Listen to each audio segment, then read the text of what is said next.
No black cats, just straight facts. Triple P certified. Listen, we can talk about odds all day. It doesn't matter what the odds are. It matters what's gonna happen.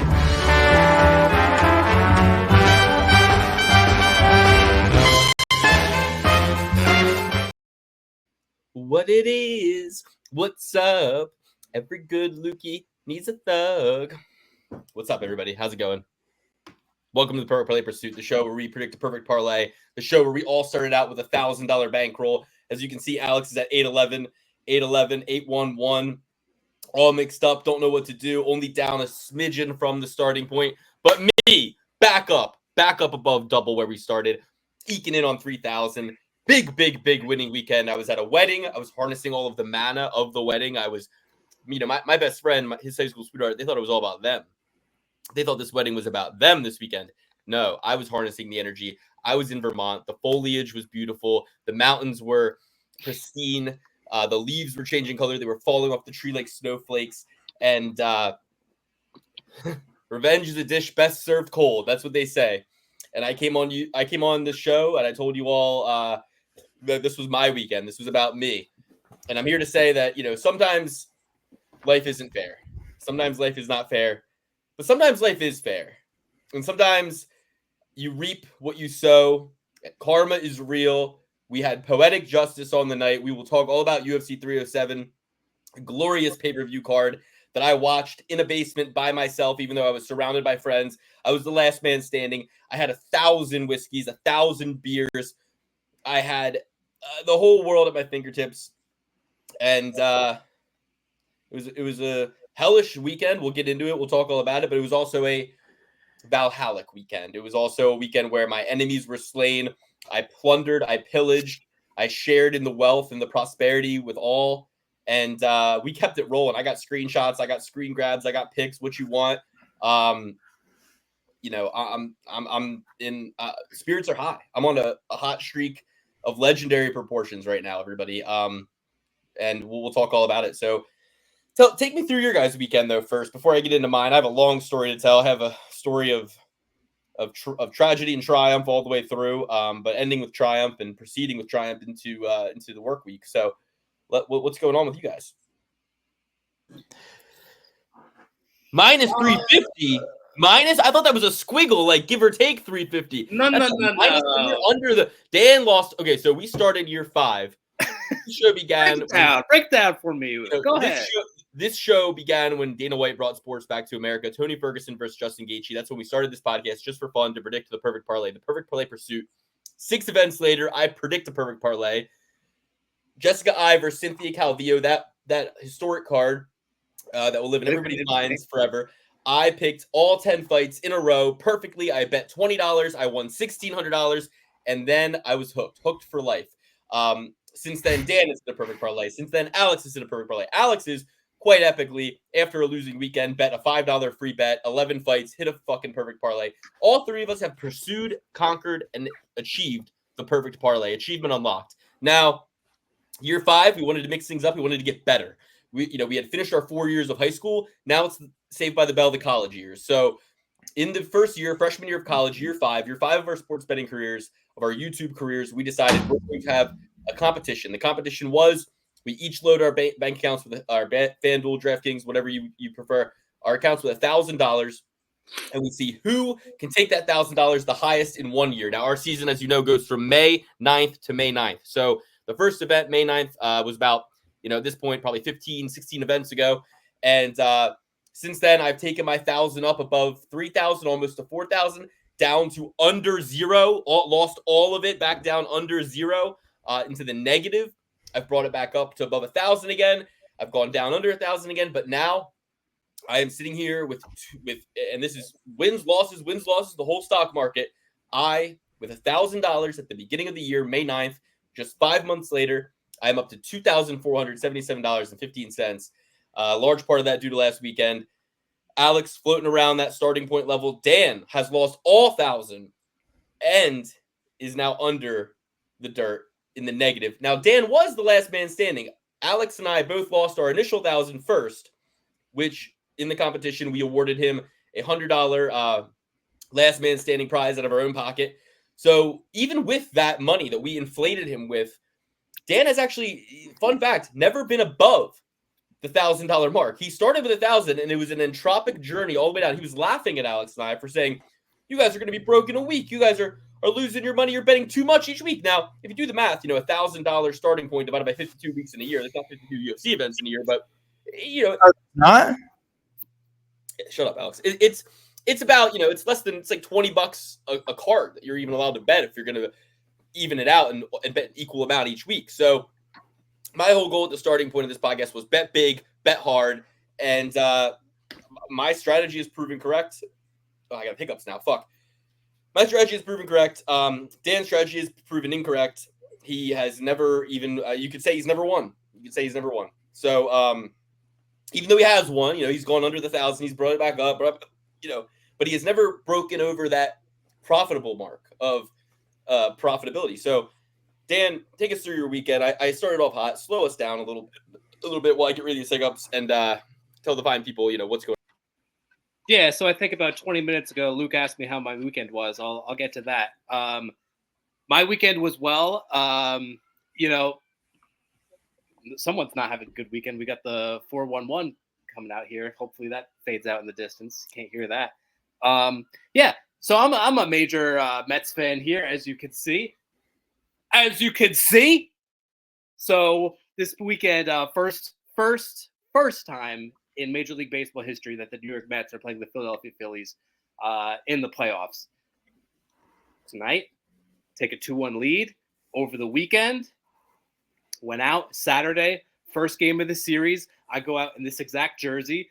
Been washed since then, but I went out on Saturday with said jersey into enemy territory, into Southeast Pennsylvania.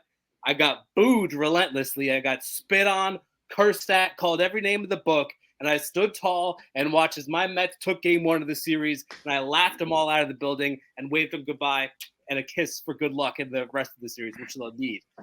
As I said, we took a 2-1 series lead tonight. This is the best day of my life, and we're going to keep going on with that. As for why we're all here, we can all laugh and have our silly little jokes about my minus 350.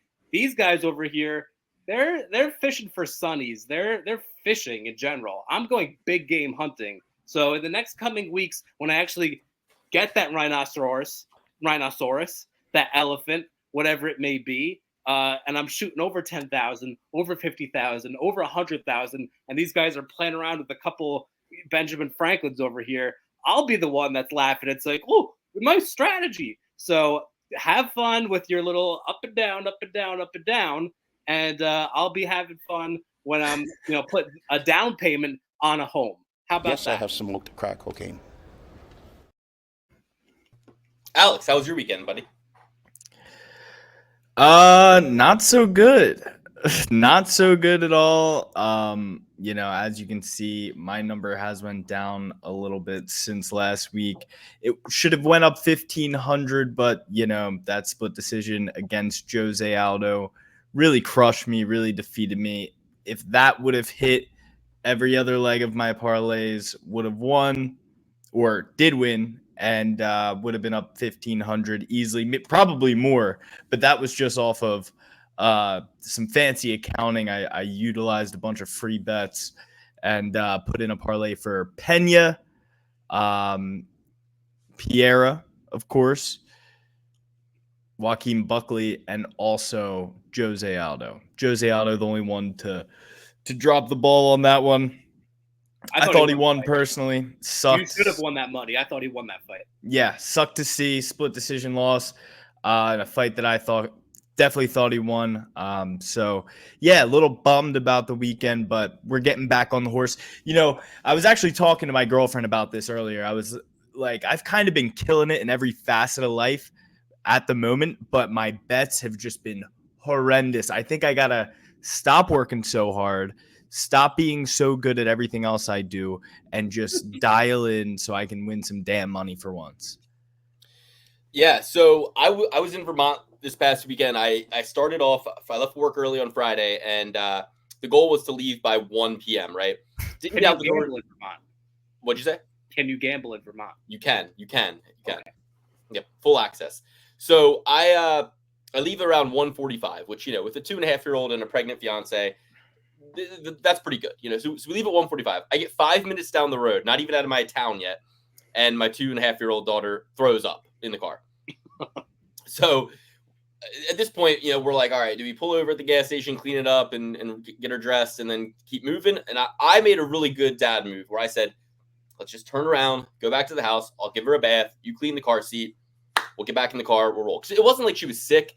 It was more so that, like, she had just had a big lunch and she's kind of outgrowing her little kid car seat where you sit like in this little like bucket kind of thing and face the rear of the car. And we actually do have we had on the way being shipped to us a brand new car seat for her, a big girl car seat where you sit facing forward. But I was kind of like, do we want to change her whole center of gravity and her equilibrium in the car before a 7.5, 8-hour drive and have her like for the first time driving this distance, like looking out the front window, like maybe keep things the way they are, and we'll change it once we're back. So either way, we get home, we bath her, change her, clean the car seat, back on the road by like 2:15. By this point, though, as you know, as you creep towards 5 p.m., you're gonna on a Friday, you're gonna hit rush hour traffic. It took us a while to get out of the Baltimore area. It took us a while to get out of the Jersey area into and then now we're into New York. It's like 6 or 7 in New York time, and we're trying to go through New York.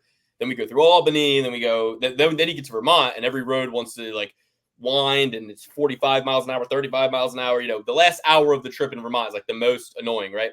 So I didn't get to Vermont until like 10:50, leaving at like 1:50, right? So that's what, 9 hours that I'm in the car first off the bat.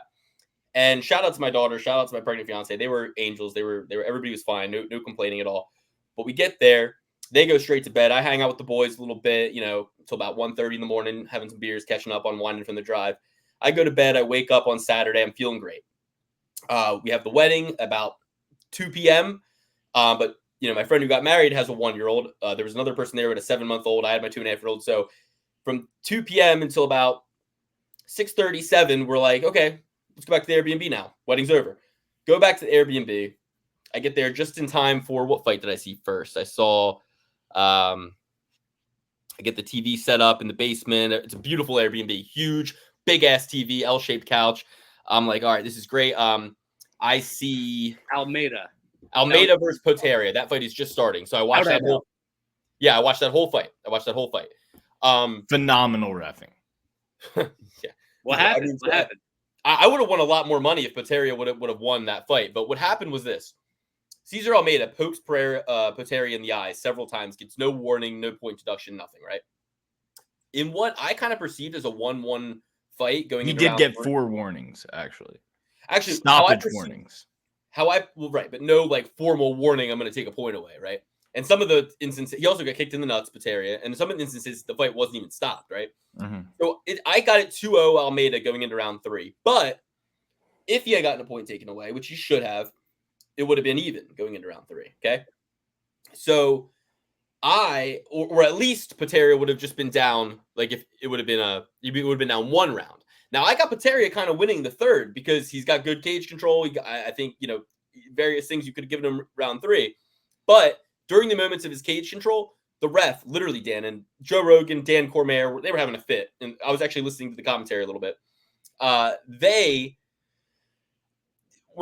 The ref stops him 10 seconds into his cage control as if it's a kickboxing fight. I mean, I've seen boxing. Warns him within like 5 seconds. 5, 10, 15, maybe Almeida's 15 seconds if I'm being warns him to be active when Almeida has his back against the fence for maybe 5 seconds at most. Really? Crazy. Stop. No bullshit. Actual 5 seconds. Actually, Dan, if I'm being generous, it was 15. Wow. He would get the warning within 5. Who's the ref? Who knows? Some bum that I've never heard of. That's a so guy. He's ref fights before, but he's not like one of the main guys. Okay. So I'm kind of could have used that reffing in the Aldo fight. Yeah. So I have Potaria in a couple bigger bets, like because he's plus 300 underdog. I kind of thought he had a shot, so I had him in a couple parlays that would have paid real big money if he had won. But either way, I was kind of hoping for a draw if he could have won round 3, and but it was all kind of at that point. It was all kind of just like whatever, chalking this up to who gives a fuck. But I've seen boxing matches where the ref has allowed them to be clenched up longer than he allowed. You know what I mean? Like crazy.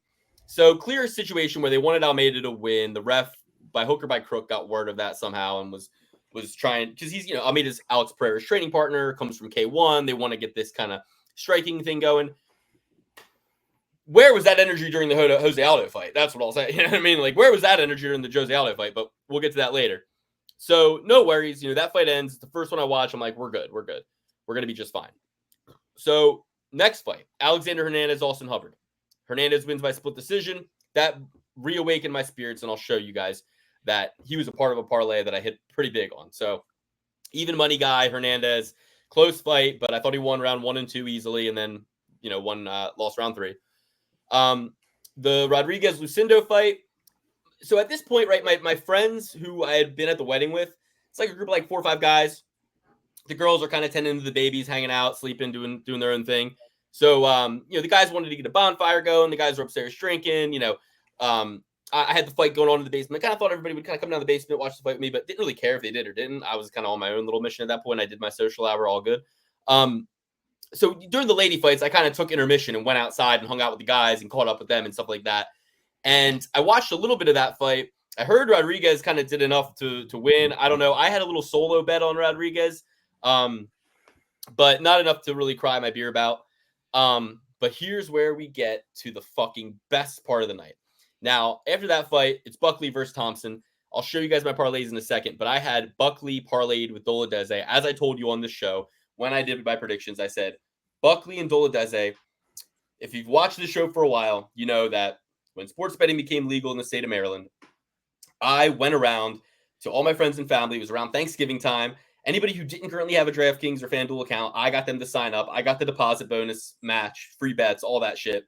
But also they were doing no-brainer bets, like in your state, right? So like, for example, it would be like the Ravens to score 1 point, the Ravens to get 1 yard. You know what I mean? $25 max bet, $50 max bet, but you double your money plus 100 odds. So I would throw these little no-brainer bets in.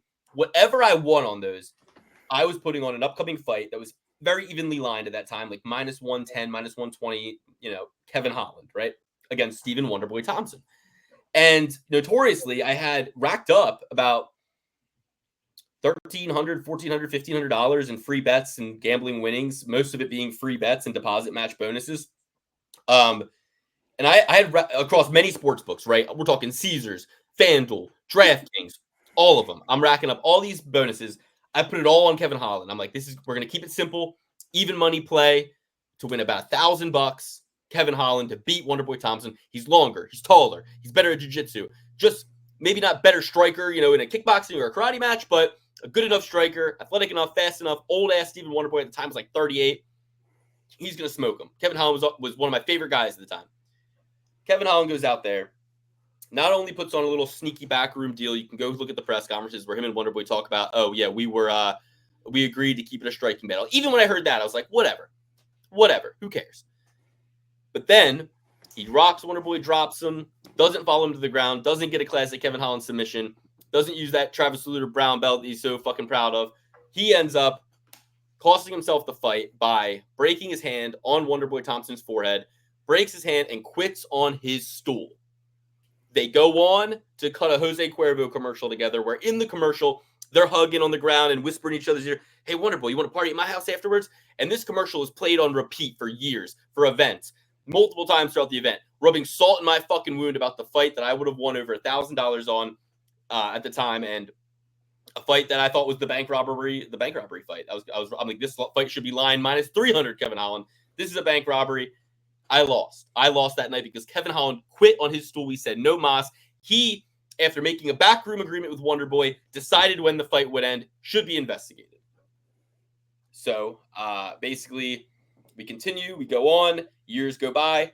Wonderboy scheduled a fight. Michelle Pereira. Another fight where clear Pereira is going to smoke him. Pretty close lined fight. Maybe Pereira was even an underdog, now that I think back on it. Pereira misses weight by a pound. Plus 110 situation. I think Pereira, I'm going to check the line on this. If one of you could do it for me while I'm ranting, that'd be great. But just type in Wonderboy versus Michelle Pereira, odds. Michelle Pereira misses weight by a fucking pound. Wonderboy pulls out, wants welfare checks, wants to be paid anyway. Complete yellow belly coward, Southern Carolina chicken neck move. Can I say it? Yeah, plus It 130. opened Thompson minus 245 to Pereira's plus 186. Yep. Closed at pretty much the same thing, plus 175 to minus. I was backing the Brinks truck up on Michelle Pereira. Michelle Pereira was literally running the hills with like Navy SEALs in weighted vests out like this fight. And I think it might have even been scheduled for Salt Lake City. Now that I think about it, I think because he was running like the hills, the mountains. Take a look. Wonder Boy pulls out, complete bitch coward move. My bets are voided. I don't get to bet against him. And again, Wonder Boy lives to survive another day of me not making money off of his demise. So now we go to this card, and I go, this is where it's all paid back. Not only Wonder Boy gets defeated, but Kevin Holland also gets defeated. So I had one bet that was Buckley and Doladeze money line, $100 to win like 350, right? Peanuts, nothing crazy. Salt Lake City, good memory. Good memory, yeah. Because I remember them showing the B-roll, the embedded of Pereira running the hills. So I did one money line bet, Buckley, Doladeze, $100 to win like 350. But if you know me, that's not even break even in terms of if that's the only one that wins. I'm betting more. So I go, how do I get the value out of Buckley? So I have to bet Buckley by finish. Now I didn't know if Buckley was going to take him down, possibly beat him up, get a little choke, or KO him. So I took Buckley double chance, Buckley by KO or submission, plus 220. So now you can imagine, I'm watching this fight. I'm seeing the clinch work Buckley's doing. I'm seeing Wonder Boy having a little bit of success in this fight. By the start of round 3, I'm texting Alex. I'm saying, fuck Joaquin Buckley. You know what I mean? I'm pissed off. But then he totally redeems himself and fucking shins Wonder Boy, knocks him the fuck out. At that point, I knew it was all in the bag. It was all over, but they're fucking crying. Wonder Boy goes down, gets knocked out. Joe Rogan and DC get to shut the fuck up. I'm having the time of my life at this point. I'm playing music. I'm dancing. I'm laughing. It's all good. I don't even watch Kayla Harrison's fight. I go outside with the boys. I'm chilling. I come back in just as Doladeze versus Holland is starting, and it gets even more poetic. The exact way that Kevin Holland lost me my money, which was only going to pay me about $1,000, maybe $1,500, is how I am now rewarded. All of the money that I bet times 2. I win, and I'll share my screen, and I'll show the riches that I came into possession of. I win. This is one bet, 25% profit boost. And if you use a profit boost, you know that shit's you know that I was serious about this, right? $65 to win 1,097.32. Hernandez, Buckley by KO or submission, plus 243. I forgot it. And Ruim and Doladeze had underdog odds. Then, this was another one that I placed. Buckley by finish, plus 220. Ruim and Doladeze, plus 130. $150 to win $1,104. And then this was the one I told you guys about, the 100 to win 342. So all in all, we're talking over $2,500 just on those two with a little bit of Alex Hernandez action. But for the most part, the people who did their job, Joaquin Buckley, Roman Doladeze, $2,500 pure profit before the fucking main card even gets rocking, baby. I am already in the black. I am already happy. I'm chilling, having the fucking time. I like blasting tunes, just waiting for my next fucking move. I also threw a little smidgen. I threw $100 on Jose Aldo. I lost that. But then I won the 100 back by betting $75 on Juliana Pena to win 178. So I won a little bit more than I lost on Aldo there, but mostly just recoup my losses on Aldo. And then, yeah. So then we can talk about the rest of the card, and then I'll kind of share my my Monday night, my Sunday night, my Monday night. But don't share your Monday and Sunday night. This is a UFC podcast. All right. I'll share my Sunday and Monday night. But you guys were talking about the Mets and the Phillies for the first fucking half of the show. Oh, and half of the show is like 5 minutes. What are you talking about? I didn't talk about the Phillies guys, once. Does it get any more poetic? Do you believe that my black magic, my ritualistic attitude towards gambling, and my belief in karma and the fight gods are real when Kevin Holland, the same exact way that he robs me, I am paid back? He quits on his fucking stool. He was standing up. He's trying to walk around, but point taken. I get it. It's an expression. It's a term. I understand. I understand expressions. Yeah, no, I'm happy for you. I am happy. I'm in a very happy mood. I'm happy for my friends. I'm happy for you, most especially. I'm glad you're winning money.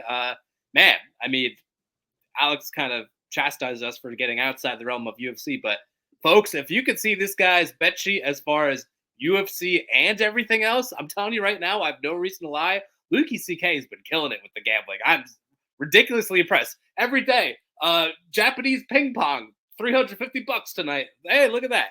It's incredible. No, So, it's mostly congrats to contender him. series. I had a little hit on Phillies baseball before the postseason. I had a little, and I haven't been betting. You know, you asked if I'm losing too. I'm not. I haven't. I'm picking my spots very wisely.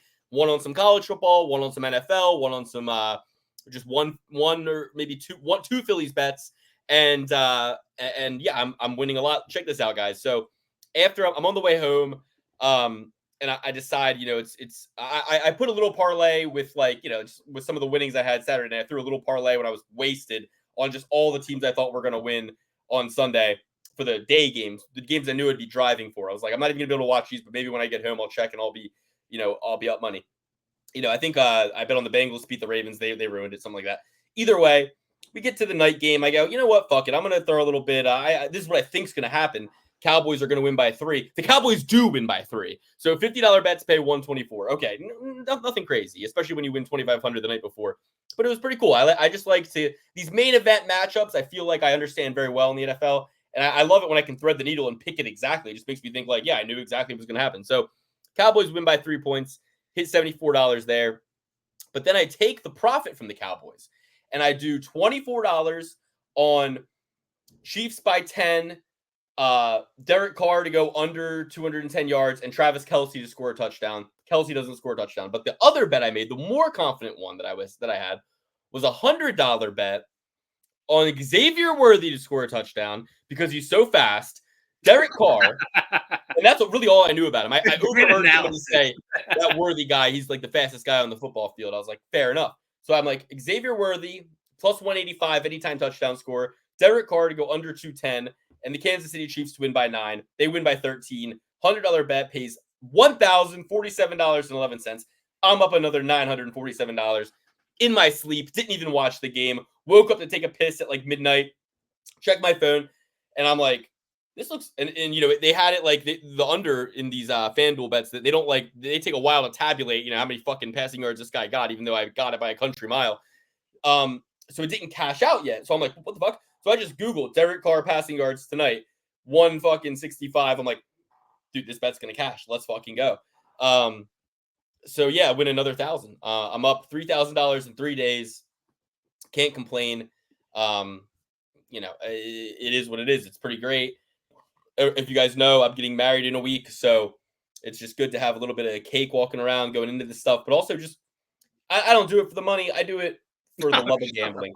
No, I'm serious. I do it because I love gambling, and when I win, I can keep gambling. So it's not really about the money. It's about being able to continue to play the game I love. Right? It's like fighting. It's like fighting or playing football. If you're losing, if you're getting knocked out, you don't get to play anymore. And if I like to say getting knocked out is like eating 1,000 dicks in front of your mom. Well, you know, it's except, you know, some people in the world might actually like to eat 1,000 dicks in front of their mom. Okay, Joe Rogan. Yeah, was that a Rogan thing? It's a Rogan thing. He's you know, injected his arsenal. So we're having fun. About 30 minutes in, we got to get to UFC Vegas 98. Royval versus Taira. Royval, Mr. Crime Stopper, stopping crime in Salt Lake City. Don't know if you guys heard about that story, but I think there's going to be a sleepy, fun little, you know, pay-per-view hangover card with a lot of action. I mean, there's some really insane, good matchups, some knockout guys, some good striker versus knockout guy matchups, some reckless guys. I think this is going to be a fun, exciting card. You know, we're looking at I have another wedding to go to this weekend, actually, but it's a 4 p.m. start. Probably won't get to watch too much of it, but I will be keeping tabs, and I'm going to, you know what I mean? It's the calm after the storm. So I'm not even really going to be betting too much on this card. I'm going to just kind of lie in wait. But we'll see what happens. I mean, maybe I'll harness the energy of yet another wedding and win a lot of money too. There's some spots I really like.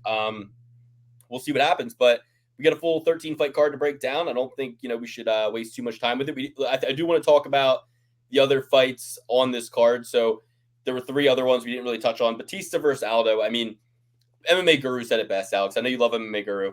and he said it best. I mean, I was driving home from Vermont, and I'm listening to his kind of post-event recap, and just cracking up in the car. Did you hear him say he's putting a $10,000 bounty on Mario Batista's head and an extra 1,000 for every punch landed after the fucking after he's knocked out? That was perfect. I was like, yes, I wish I had the money to do that. Put bounties on these fighters' heads in the ring under the unified rules, of course. But I mean, I was pretty drunk when the decision was announced. I Instagrammed a little picture in my story of Bautista, and it's just said and tagged him, and I said, "Congrats, Bautista! Everyone fucking hates you now." It's like, it's like, yeah, you won the battle, you lost the war. That was bitch shit. MMA Guru said it best. Go watch his show for the take that I would give, because I feel the same way. Everything he said, I co-sign. Yeah, likewise. It sucked. Definitely sucked for me. One thing that kept me off of the side of a winning week for sure. And Mike Bell. Shout out to Mike Bell. He's the guy. Yeah. And the Pena fight I didn't watch. I will say this, I didn't watch a single ladies fight all weekend. I use them. It's better that way. Honestly, it is better, especially when you have an alternative. Sometimes I'm just by myself, but there were people upstairs hanging out. I went up, I hung out with the boys. Actually, during the Pena and the Pena fight, we're all so drunk, and we taped tinfoil around my one friend's head and kind of played Marco Polo in the house and let him try to navigate his way around the house. And then we pegged fruit at him, and it was so fun. It was a lot of fun. So that is, if you ask what's better than watching a women's championship fight? Literally just getting your dumbest friend to blind himself and throwing fruit at him is more entertaining than watching Pena versus fucking Pennington or whatever the fuck her name is. I heard people thinking Pennington got robbed. I don't know why you would waste an ounce of brain cells or an ounce of fucking energy on caring or giving a fuck about that. I bet $75 on Pena, and if I had lost it, I wouldn't have fucking thought twice about it. Pena, I did listen to her post-fight interview. She's cool. I don't know why the girls were bullying her at the press conference, because Kayla Harrison is infinitely more insufferable. At the end of the day, Pennington is a two-time champ. At the end of the day, Pennington fucking beat Amanda Nunes, made her quit. I have the utmost respect for fucking Juliana Pena. A little bit insufferable, but for the most part, that was one of the best press conferences, though. Watching all the ladies get catty, I think that they should have a lot more ladies on the stage on these press conferences. If they're gonna act like that, they were acting a fool. Maybe it was just because they were outnumbering the men this time, but they were acting a fool up there. Yeah, Kayla Harrison is insufferable. You know what I mean? Yeah, absolutely. Terrible. Don't like her. But so had a terrible performance. Had a terrible performance this past weekend. There was an argument that she could have lost the fight, some would say. Don't think she's deserving of a title shot. Everybody's saying Juliana Pena should have called out Kayla Harrison right there, bad blood, DC and all that. But it's does that really move the needle for you? At the end of the day, it doesn't matter who she's going to call out. She's going to be the co-headliner of a card that nobody gives a fuck about the co-headliner. And we're all going to get on with our night regardless. Can I say this? I'm normally a beacon of positivity. That's kind of how I navigate my life, and I point it directionally. The UFC, man, if I don't have money on it, I'm losing interest fast, okay? The biggest star is Alex Pereira, and I'm sorry, but the whole all you say is Chama thing is getting old for me. I'm losing interest. You don't even speak no English. I don't even care about the English thing. Jose Aldo for a while, probably still not very great at English, but he always had something cool to say. I can read Anderson Silva saying cool shit. Alex Pereira doesn't say anything. He says Chama. It was so cool. It's not that cool to me. O'Malley is insufferable. He's the second biggest star. We got all these lady fights, which is all of a sudden garnering all the attention of the UFC media. They were talking back and forth. It's not fun, guys. What's going on with Dana White? What is going on, dude? And if you believe the stories, if you believe the stories, Alex Pereira can only say Chama and the quote that Colby Covington is always, saying on this show. That was If cool you for believe some of about, this like tales. a week. That was cool for about a week. It's like Hawk Tua, like, oh, okay, funny. Now it's not cool anymore. It hasn't been cool for a while for me. What, bro? Hawk Tua is still actually fucking hilarious. It's almost as funny as Stewie. I'm sorry I even brought that up as a reference point, but I'm sorry. Like, God. The spitting girl. Yeah. So I mean, listen, I'm so with you, Dan. You know me, I'm a hardcore fan. I've been a fan for a long time. The most entertaining thing about the UFC is BJ Penn talking about how Jake Paul is not Jake Paul, but instead somebody wearing a mask. I didn't know about that. On his own Instagram, right? I mean, that's the most entertaining thing.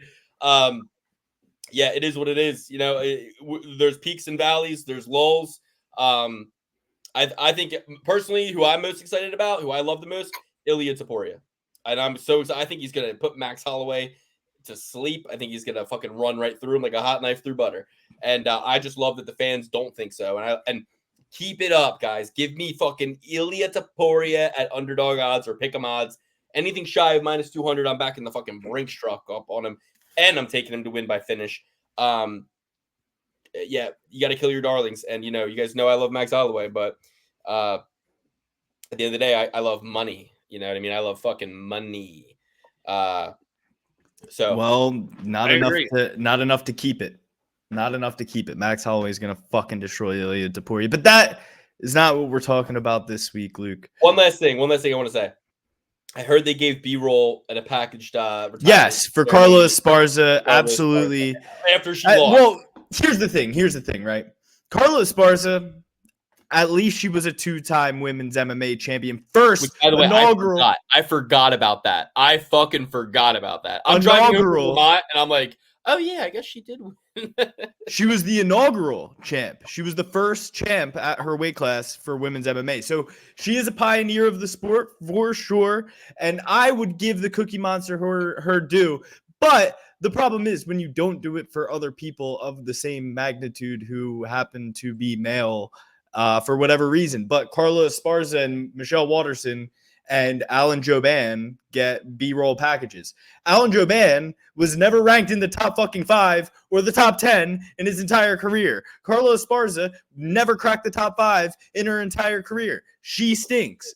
Kenny Florian still isn't in the Hall of Fame. Kenny Florian at least fucking lost against BJ Penn, fucking Jose Aldo, like was constantly barking at the heels of all the champions, right? I mean, I think he's one of the only people to get a win in like 3 or 4 different weight classes or something like that. Yeah, and I don't even like Kenny Florian and John Anik. Fuck John Anik and Kenny Florian. How about that? Fuck John Anik and anyone who's friends with him. Me and all my homies hate John Anik. So, and John Anik's weird brother. So let's get to the point of this, right? The snub is Arlovsky, right? That's the guy who retired and didn't get any. Arlovsky is a snub. Tony Ferguson, if he did actually retire, they better have had some B-roll ready. Or at least they should have showed us half of it because he left one glove in the fucking octagon. But it's also the whitewashing of history and erasing Ngannou from history. It's also there's a Randy Couture, like anybody who does bad business with the UFC, they just erase them. I mean, Nate Diaz trying to do him dirty and throw him to Khamzat Chimaev. At least it's.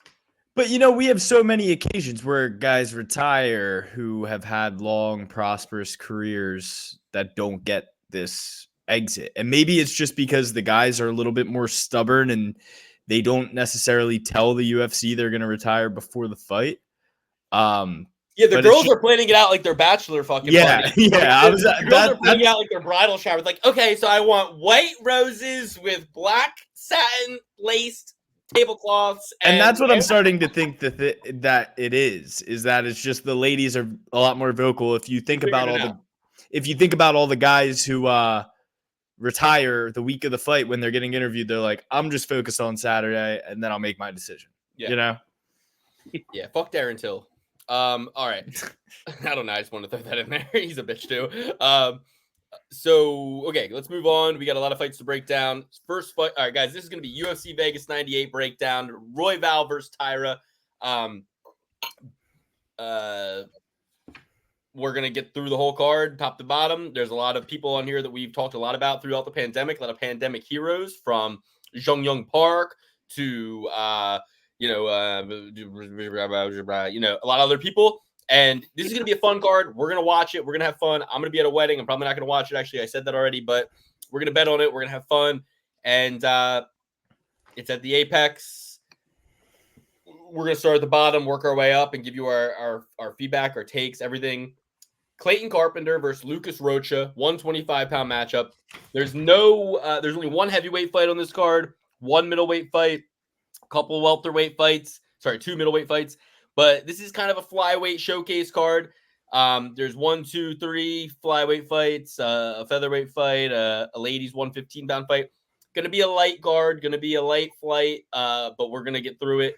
A lot of clowns on this card. We got clowns like Nico Price, Chris Barnett, Brad Tavares, a lot of clowns on this card, but we're going to get through it. We're going to break it down. I think there's some spots we're going to take advantage of. First fight of the night, CC, Clayton Carpenter, coming off the Contender Series, I believe, versus Lucas Rocha. 7-0 Clayton Carpenter, MMA Lab kid, 5'6", 66-inch reach, 28 years old, 4 years older than the also very young 24-year-old Lucas Rocha.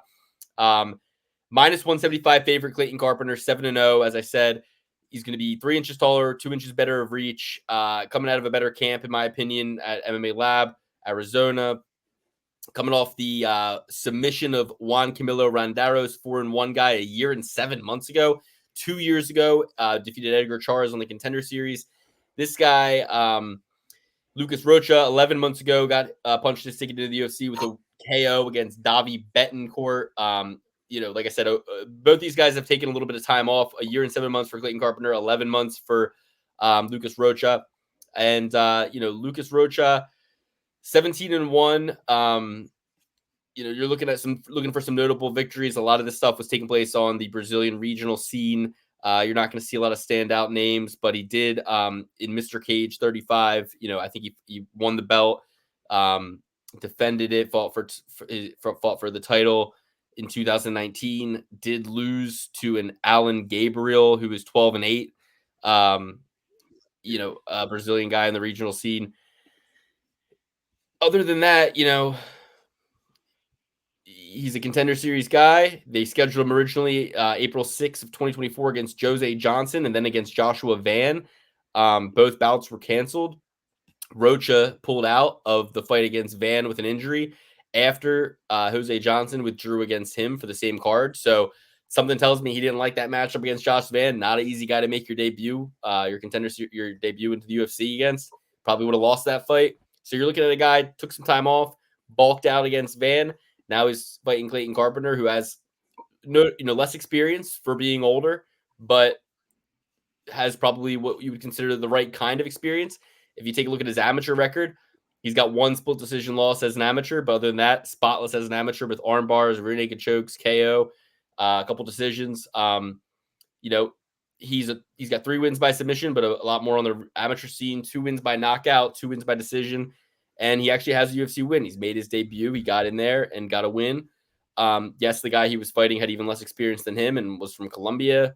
Juan Camilo Randaros submitted him really easily in the first round. So I like the favorite here, Clayton Carpenter. I'm going with Clayton Carpenter. I think that he just is going to bring in a little bit more of a more solid game plan.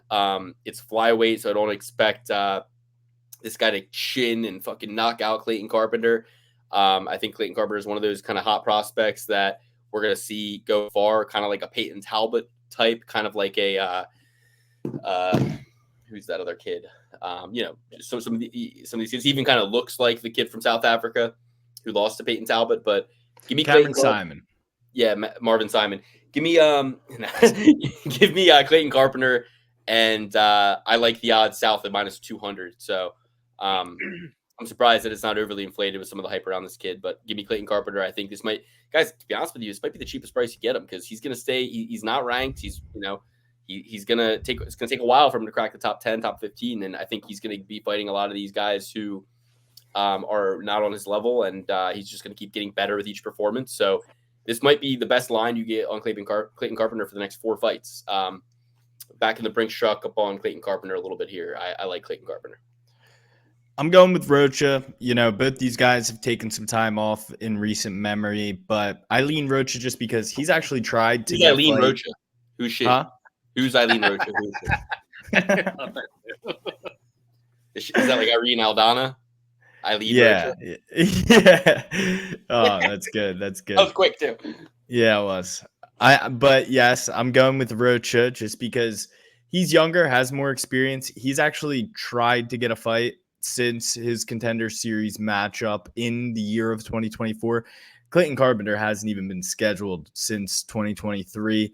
That just shows me that, Rocha's at least tried to get in there. Maybe things didn't go right. He did have an opponent fall out, and then, like Luke said, didn't withdrew from the fight with Josh Van. There's a bunch of different variables there. It could have been a completely different style matchup. Could have been asking for a catch weight, and Rocha already did all the work to cut the weight, didn't want to put it back on. Not everybody is Diego Lopez. I'm going with Rocha, though.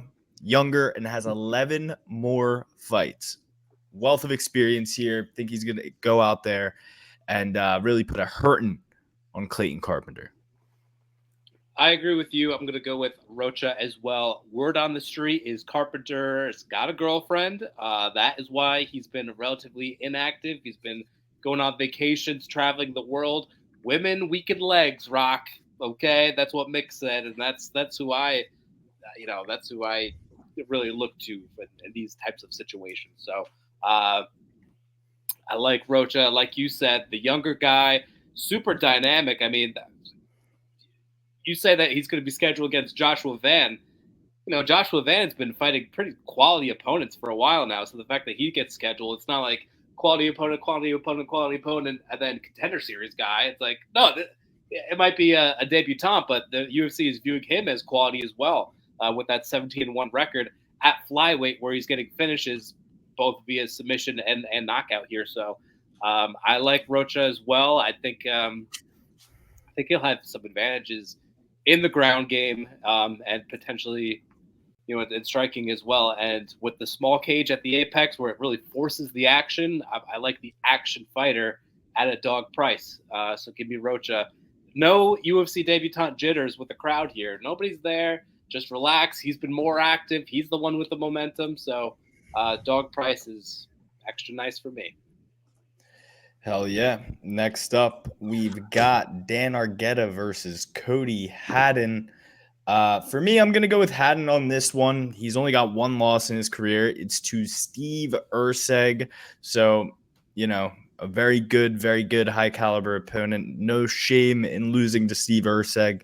Dan Argueta, though, I think this is just more of a fade on him than it is, shouting out Cody Haddon. Dan Argueta is a gas machine. He can win the first round 10-8, but he might lose the last round 10-8. I'm going to go with Cody Haddon on this one. Dan, what do you think? I am a little less critical than you of Argueta. I think your points are valid, but I think he does have some high-level skills here in the grappling department. He has wins in the UFC.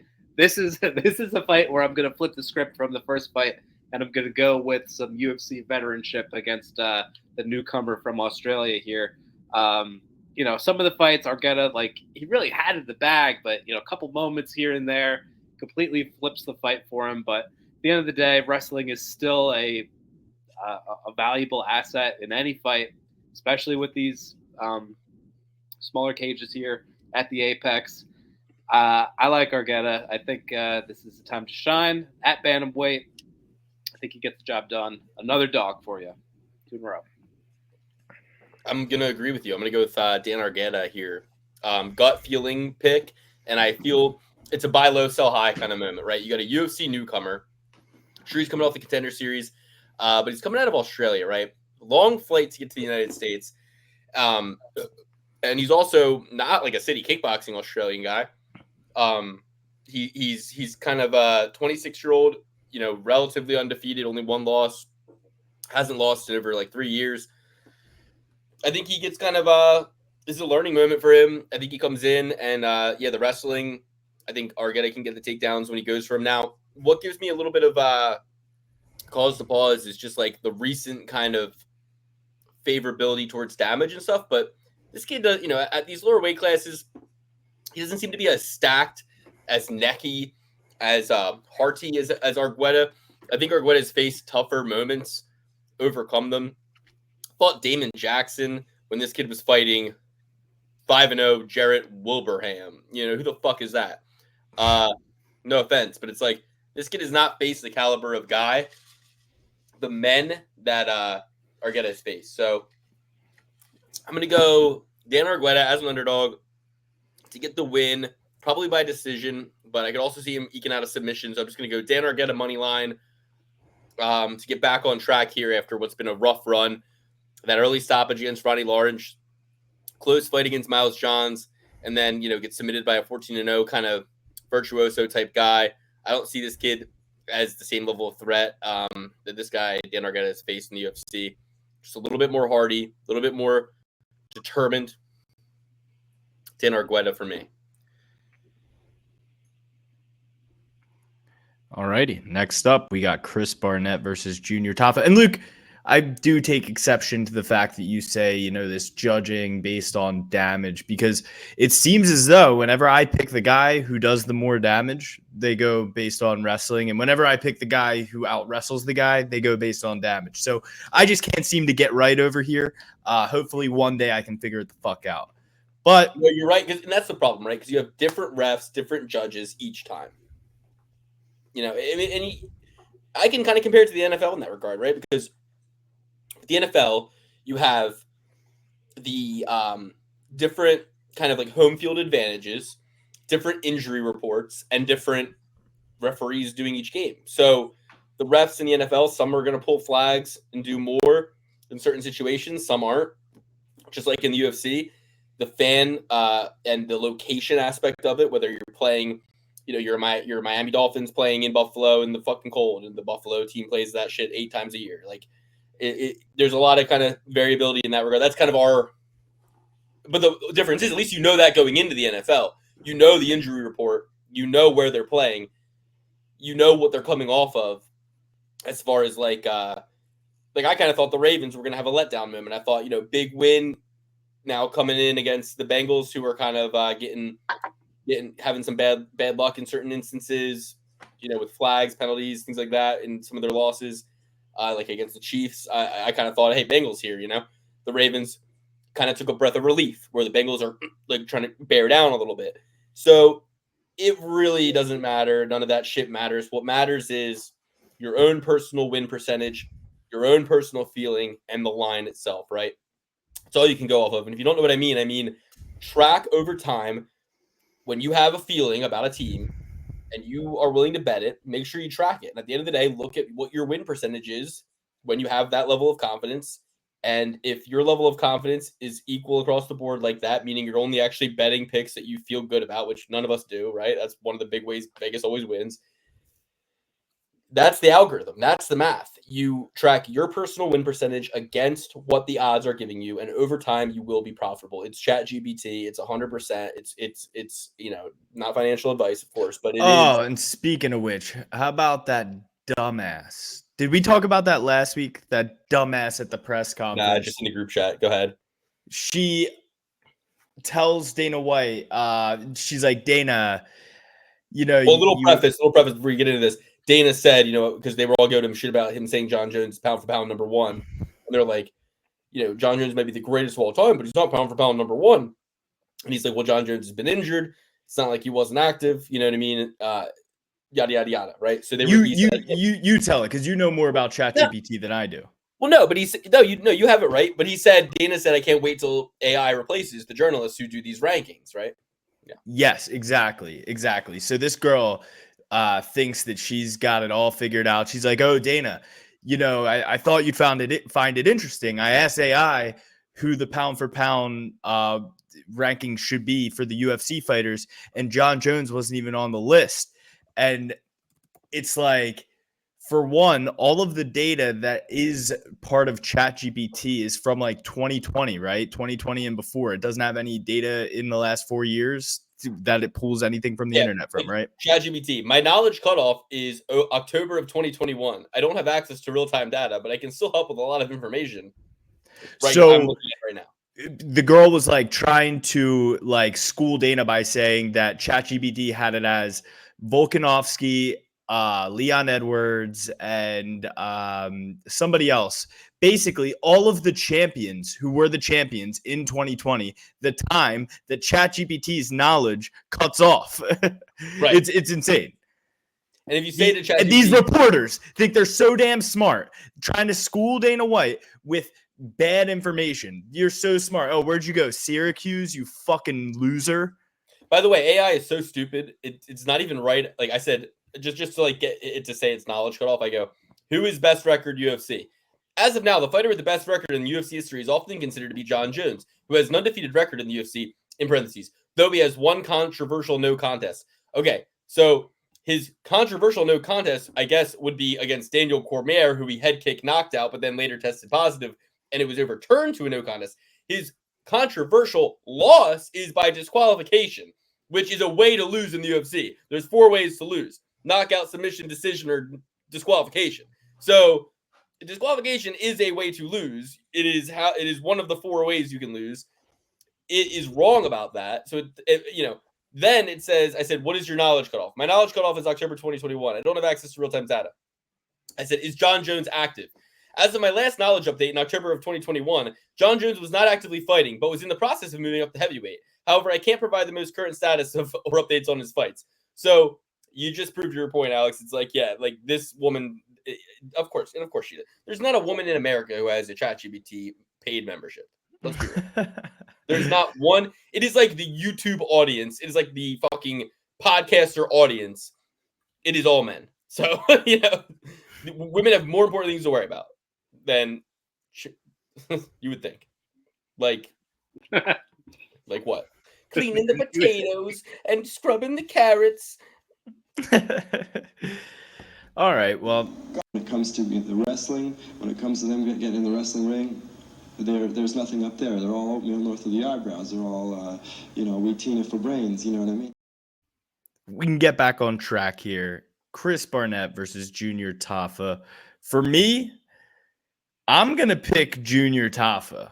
And I know this is dumb. I know this is crazy. And there's no reason he should win. He's a worse mixed martial artist in all facets of the game. The only thing he's better at is boxing. Any of size.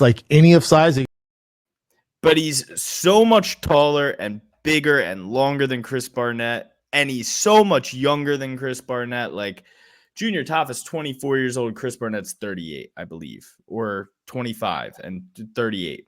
So, like, some things don't make sense, and this isn't going to make sense except for in the part that he's a lot bigger and a lot younger. That's the only thing that makes sense. But everything else, it doesn't make any sense at all. Bet it blindly. Junior Tafa is going to knock out Chris Barnett, probably. I'm right there with you, Alex. I'm not a fan of Junior Tafa. In fact, I had a 11-1 plus 800 plus 1100 at sometimes Walter Walker by submission against Junior Tafa. I was open about calling Junior Tafa a bitch for his not only his outcry, his scream, his cry for help, but his protest after the fact. I think Junior Tafa is low IQ. I think Junior Tafa is him and his brother both are scam artists who pull out of fights and swoop and swap. They're like a modern day Matt Hughes and Matt Hughes' twin brother, it would seem, who I have the utmost respect for. And I love Matt Hughes and his twin brother. And I think that's smart and funny. But it's like these guys are doing the swoop and swap, the Allstate commercial. It's a swoop and swap. They're doing a swoop and swap in the UFC. They're typical low IQ guys who just like think that if you're not standing and banging, you're not fighting, and this guy almost rips your leg apart, you kind of tap and then you scream out, and that's in the rule. It's like screaming is worse than tapping. You know what I mean? Like tapping is almost kind of like, hey, get off. But screaming is like, ah! It's like, it's worse. So it's like if you scream, that's worse than tapping. And it's called also a verbal tap. it's a leg. It's not like you need your leg to live. Like, I mean, just fucking let him rip it apart. Like many guys do, you know. Shout out to fucking Muhammad Makayev, you know. Vinny Megalesh. Yeah. So I think Junior Tava's a bitch. I think he's a crybaby bitch, and I think he's low IQ. Chris Barnett, I think he's funny. I think he's likable. I think he's I wish that this fight we were more closely lined, but it all comes down to what you said, Alex. The age, 38 years old. The fact that Chris Barnett missed weight in his last heavyweight fight. He's no offense, Chris Barnett, but I hope I don't offend you when I say you're a fat shit. Junior Tava and the Tava brothers kind of fat shits as well, but not as much, right? I mean, they're just stretched out fat shits. Yeah, I mean, Junior Tava's got that, like, I had liposuction, excess skin kind of fat, whereas Chris Barnett has that, like, I'm not even trying to lose weight, he's got, like, diabetes. I'm about to lose a foot. Like, fat, He's got I'm about to lose a foot fat. Yeah, and Chris Barnett, win, loss, win, loss, win.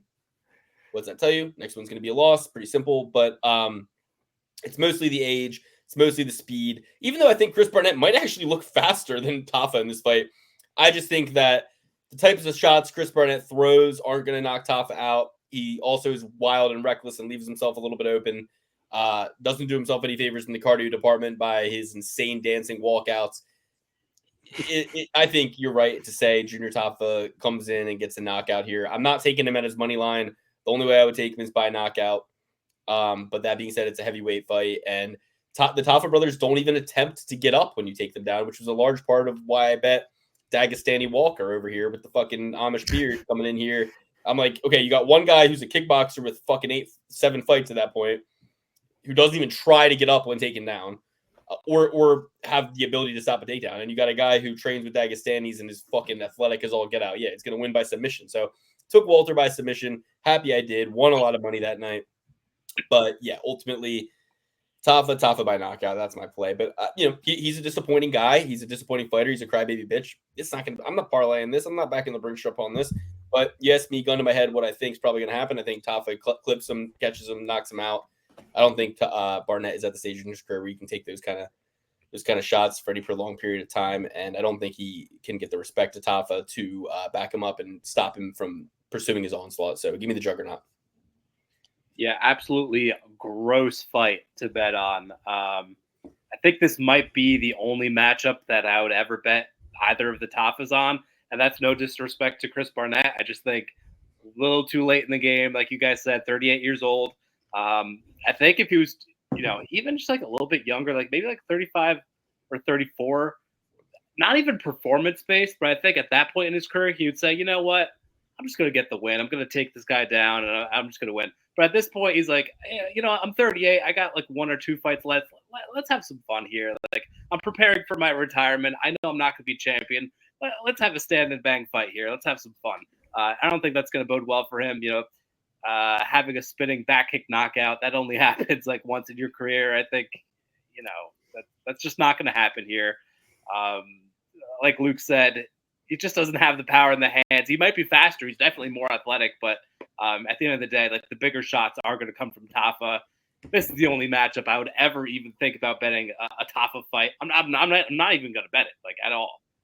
But as for the pick, unfortunately, we have to triple P certify a Tafa brother. I don't even know which one it is. Doesn't matter. Gross, disgusting. Patriots Dolphins-esque from last week's football. Yeah, very Patriots Dolphins-esque. Okay, so which will be served by Junior Tafa. Next, we got Nico Price versus Thumba. Go out. Tremana.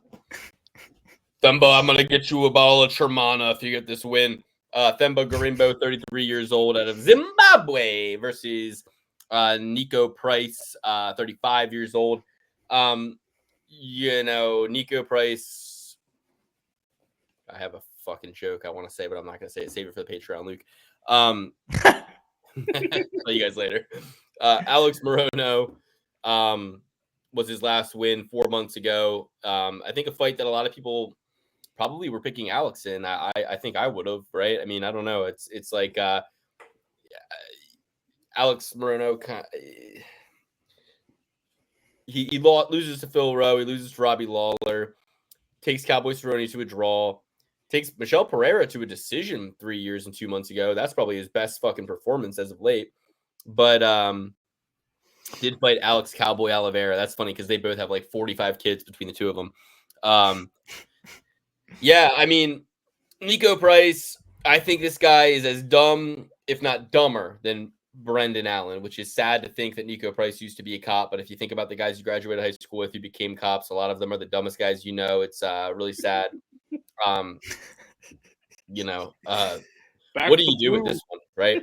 I think what you do is you take Themba, you take him to win. I think he does win. I think Nico Price is a dumbass. He accepts bottom position. He's gotten lucky in a few instances where he's won, but his record really should probably be, if not for some lucky, weird ass knockouts, he might have double digit losses, right? I think Themba Grebo is harder working, more dedicated, needs it more, has more of an upside to his career, longer trajectory. Give me Themba Grebo. Don't love the odds, but I think Themba Grebo pulls it off, gets the win. Themba Grebo across all parlays easily. Maybe Nico Price 5 years ago, but now he's got both. You had Kevin Holland across all your parlays, didn't you, bud? I don't think I did. You did. I checked your rip and bet sheet. You did. I didn't even update it because I didn't even think our bet sheet is even operational. Is it operational? Can people log on to the Patreon?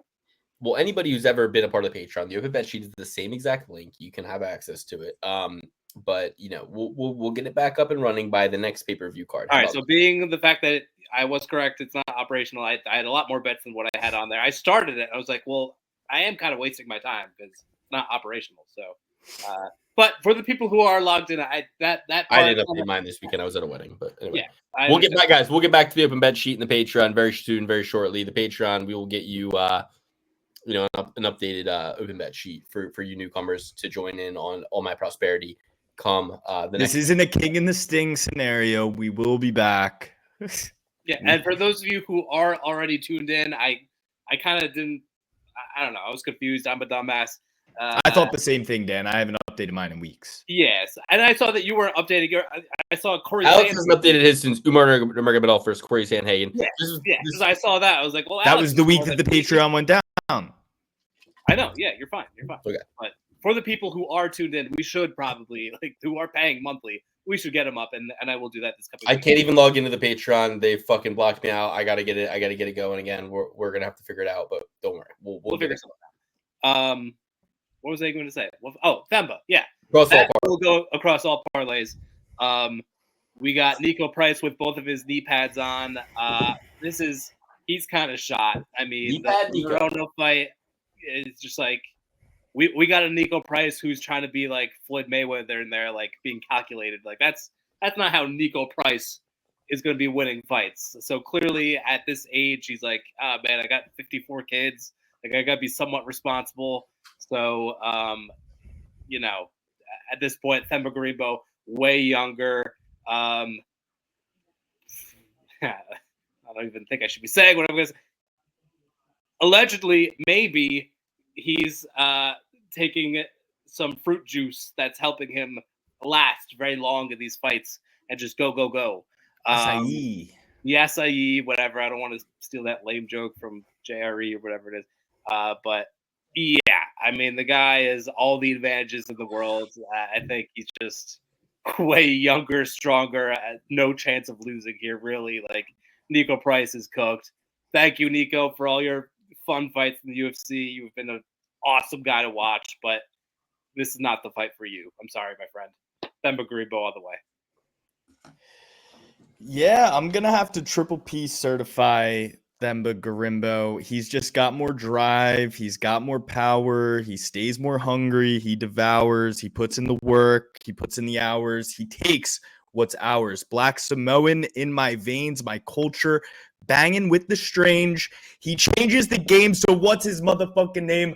Themba Grebo. That is a rock bar for you uncultured swine out there. That is the Dwayne The Rock Johnson rapping and his bars. Themba's going to win this one. Second round, TKO. This guy, Nico Price, Luke said it, dumb as a box of rocks. You put him, Brendan Allen, Thud Hubbard in a room. they wouldn't be able to screw a light bulb in for 6 weeks. Just take and Themba is from a third world country, and he is smarter than Nico Price. Insane. We're going with Themba Gorimbo. Yeah, that is true. Okay. We got Jonathan JSP Pierce coming off a decision loss to a David Unama, who I have utmost respect for. Before that, got submitted by Anderson Brito. Both fights were within the last year.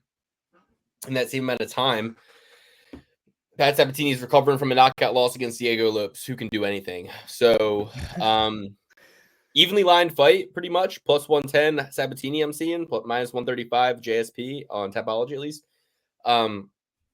Sabatini, been knocked out by Lopes, been knocked out by Damon Jackson. Has a win against Lucas Almeida, so does Sugar Sean.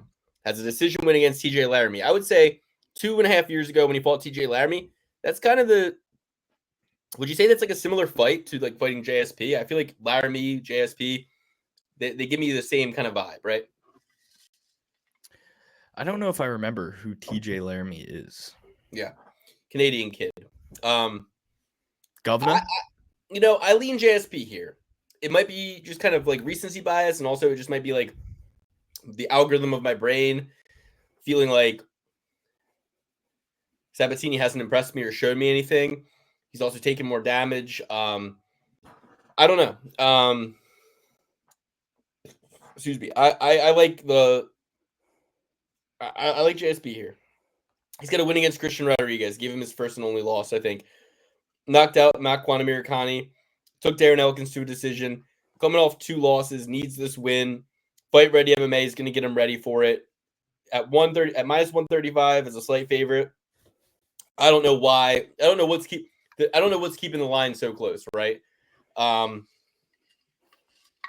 Sabatini, obviously, people have a lot of respect for the Renzo Gracie Philly. You got Sugar Sean Brady. You got Lay and Pray Brady. You got Joe Pfeiffer, who you can throw him in that room with fucking Nico and Marvin Vittori and all them. As far as the short busts of the UFC, but I don't know. I'm going with JSP here, but something about it makes the hairs on my neck stand up and think that we might see a better Pat Sabatini.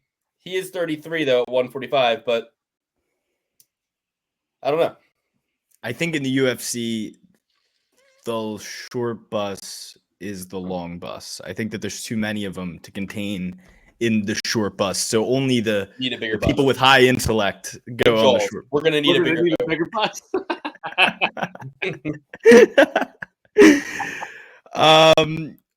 Yeah, I'm going to go with Pat Sabatini for no reason, just vibes, feeling the vibes on this one. He took an appropriate amount of time off, got knocked out by Diego Lopes. Everybody gets knocked out by Diego Lopes. Even guys who don't get knocked out by Diego Lopes, Brian Ortega gets knocked out by Diego Lopes. Brian Ortega is starting his Diego Sanchez arc, and I love every second of it. He's going crazy. He's getting really Christian. It's only a matter of time before Josh Fabio works his way in, and I can't wait for his return to the octagon. Anyway, just going Sabatini here, off the vibes entirely. Dan, what do you think? I like Sabatini just because this is going to be a fight that's forced into his natural state, which is the grappling. His 2 losses have been via knockout. The Damon Jackson one was, I'm not gonna say fluky, but the guy threw a nut kick that caught him. All right, anyone would be knocked out by that. And then the other one was Diego Lopez just coming out balls blazing, just a guy who can do anything. A guy who could do anything, has all the aura, all the momentum, just threw a crazy hook and caught him. Again, not fluky, respect, but JSP is not a knockout artist. When he wins fights, he's grappling. So in this instance, I like Sabatini as a better grappler because not only can he get a submission, but he's really good at the ground and pound, getting full mount, getting into really offensive, advantageous positions. So I don't know. I'm a Sabatini guy. I'm a JSP guy too. Shout out to our boy Santino, Coach Santino. But for me, I'm liking Sabatini here. You know what's funny? It's like in other sports, athletes are so hesitant to put themselves in positions where they'll get injured outside of what they're doing. But in the UFC, you got these guys going into grappling tournaments where they're probably getting paid like $50 an hour or like $50 a fight or whatever it is. Pat Sabatini, I'm looking at his record. He's got all these grappling tournaments in between these losses. Like, bro, what if you like tear your knee or something? Like, isn't the more financially valuable thing fighting in the UFC? But he's out there. He's still grinding. He's still keeping his grappling chops real sharp. So in a fight where it's gonna go to that grappling, I'm liking Sabatini here. You guys can switch me. I'm flipping. I don't think what you think, but I think I'm wrong. If that makes sense. Fair enough. So I for sake of, a man can't be right 100% of the time, I think like you guys kind of have made some fair points, and him staying active and grappling and being in these tournaments, what it does is he gets him away and it gets him prepared for competition, gets him out there moving, grooving. Might be the best thing you can do if you're coming off knockout losses and you got to stay active, but you got to take time off. So, yeah, I'll take Pat Sabatini. But if I'm wrong, I'm going to be mad at you guys. So, I just never bet him again if he loses this fight. Well, yeah. I'd be there too. Yeah, no, I'm going to go with Sabatini. He's got that Philly stubbornness. JSP, a little bit too humble from the South. Yeah, you're right. I'm going Sabatini too. God forbid the Phils don't pull out this game 4. The steam's going to be coming out of Pat's ears. Sabatini's from the Philly region. These guys have just joined the Philadelphia Eagles. You know what I mean? Jalen Hurts, he's from Alabama or some shit. You know what I mean? He's all oatmeal north of the eyebrows. Someone told him those earrings look good. He looks like a pirate every game. So, give me Pat Sabatini. Trophy served by Pat Sabatini. CJ Vergara versus Ramazan Tamirov. Seems like a bit of a lamb to slaughter kind of situation. These Uzbekistani guys are good, man. They're coming in here. They're the next Dagestan. You saw. I watched a guy on the Contender Series, an Uzbekistani guy. I think. No. I'm thinking of Kazakhstan. That's what I'm thinking of. Thinking of Kazakhstan. Okay. All right. What do you guys think about this one? This, for me, is a stay away. Obviously, Temirov, however you say his name, highly touted prospect, but he's coming from Ryzen, so it's like, all right, you're fighting in a ring. Like, what are we doing here? You're fighting in a ring against with a promotion where you have a lot of tomato cans. Let's be honest. I mean, these guys get real set up in Ryzen, and then they come over to UFC. A lot of times they have success. Yuri Prohaska, I think, would be one, but I don't know, man.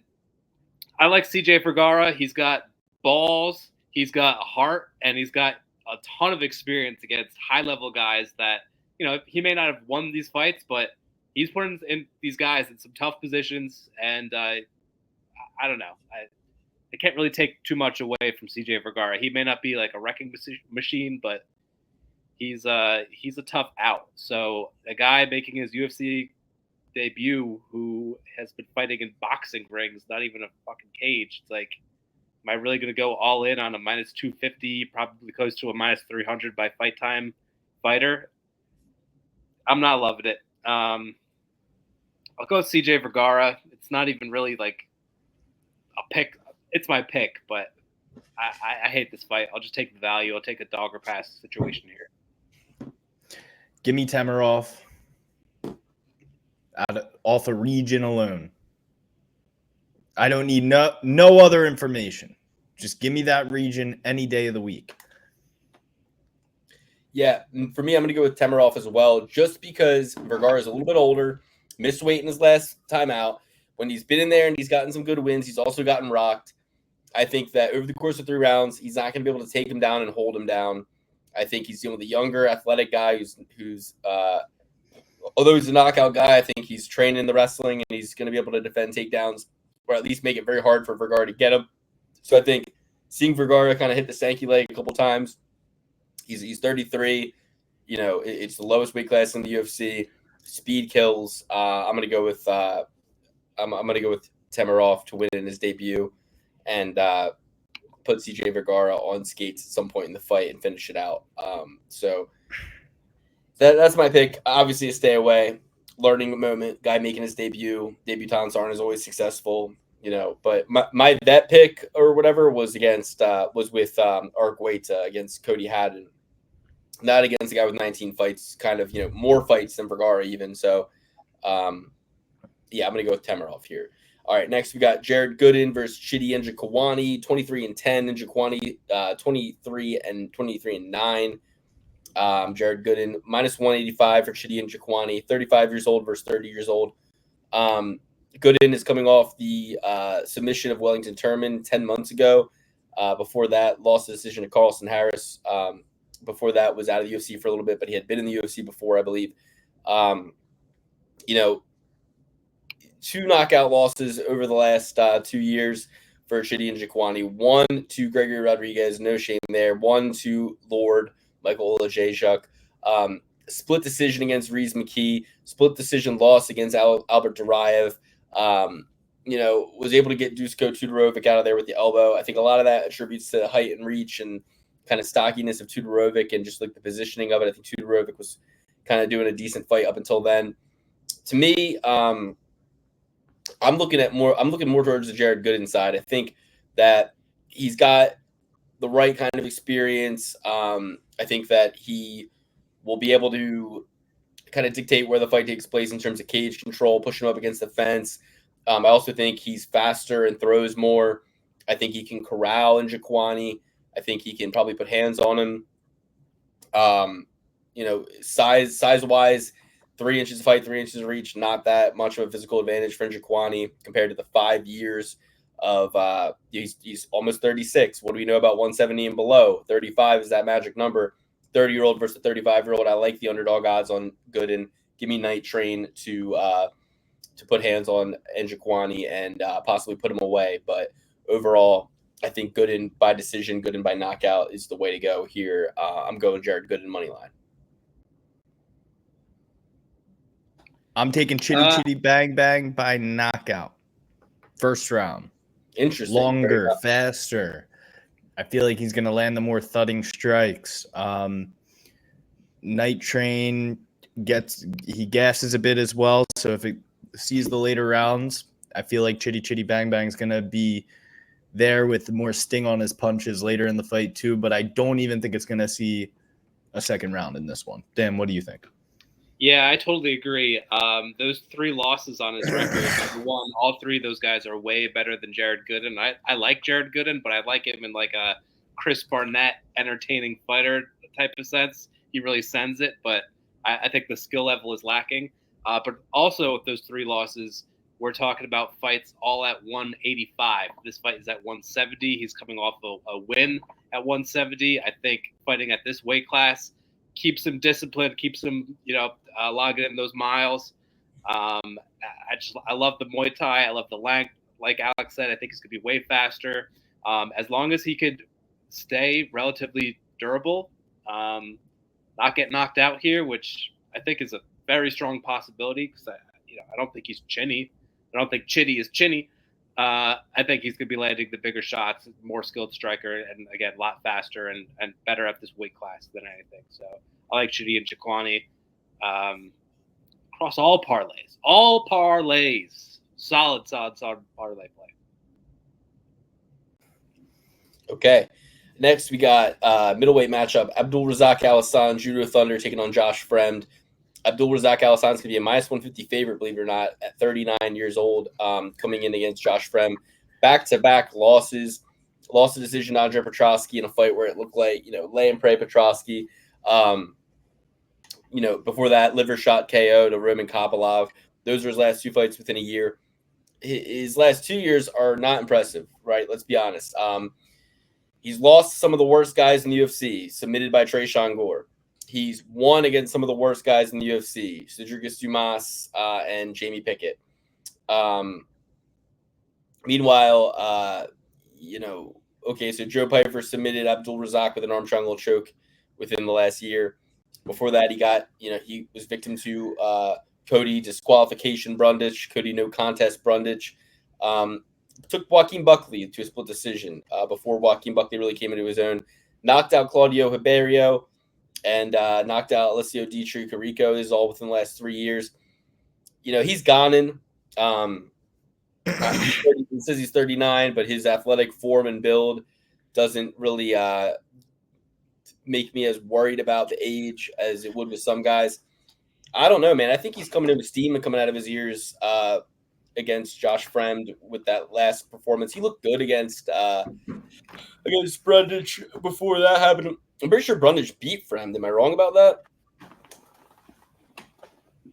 I don't think so. No. Hell no. I'll double check, but No, yeah. Fremd only lost to good competition. You know what's funny? Alex, our childhood friend, beat Josh Fremd, Demir Rappa. I wrestled when I was a youth, when I was a kid, when I was a young boy. Wrestled with Demir Rappa in a youth program. Demir Rappa beat in 2014 Josh Fremd by unanimous decision in Gladiators of the Cage. Shout out to Demir Rappa. He's a beast. So yeah, I'm gonna go. No.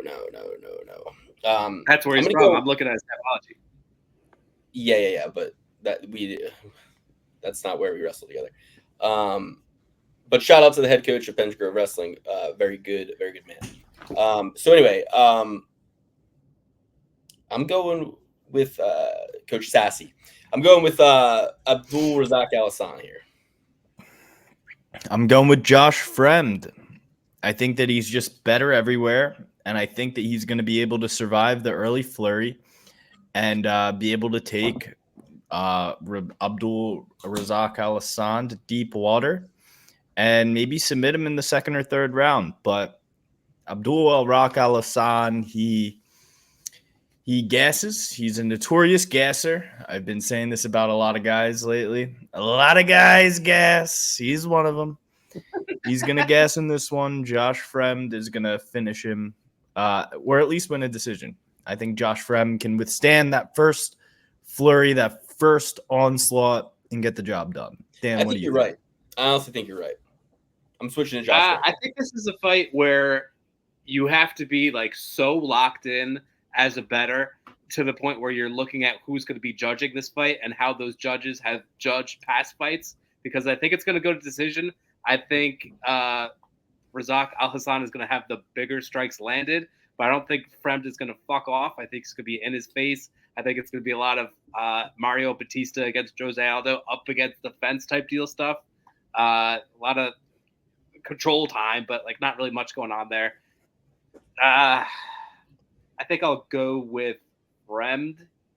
Not a fight I love. I like the over because, Fremd is a big, tough country hoss. So I don't think he's going anywhere. The younger dude with a little bit of wrestling chops and, a nice little jab.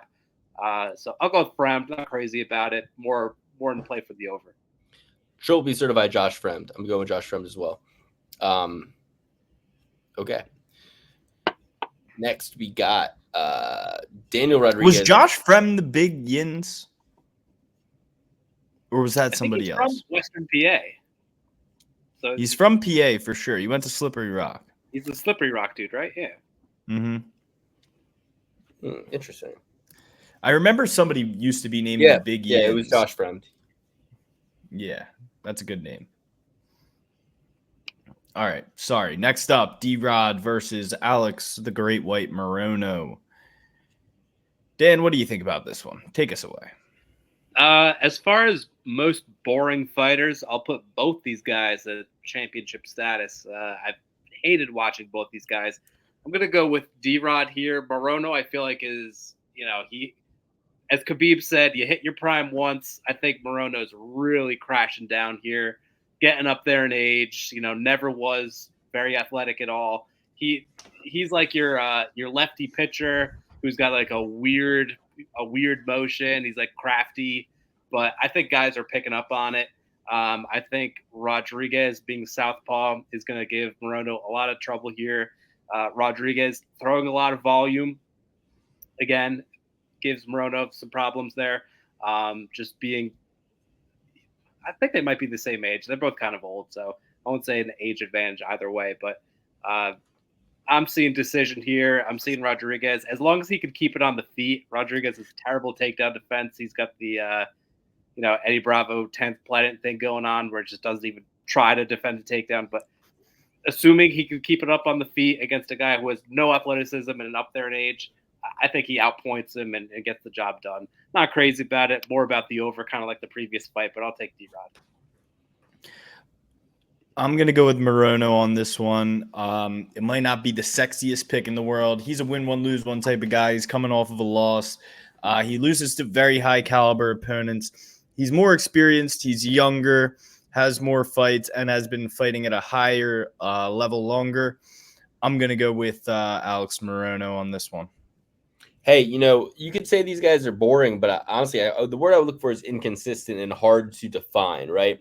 So since coming into the UFC, finishes Tim Means, beats Gabe Green, beats Dwight the Body Snatcher Grant, loses to Nicholas Dalby, who has recently been on quite a resurgence, beats Mike Perry, beats Preston Parsons, beats Kevin Lee. Where does Kevin Lee fit into all this?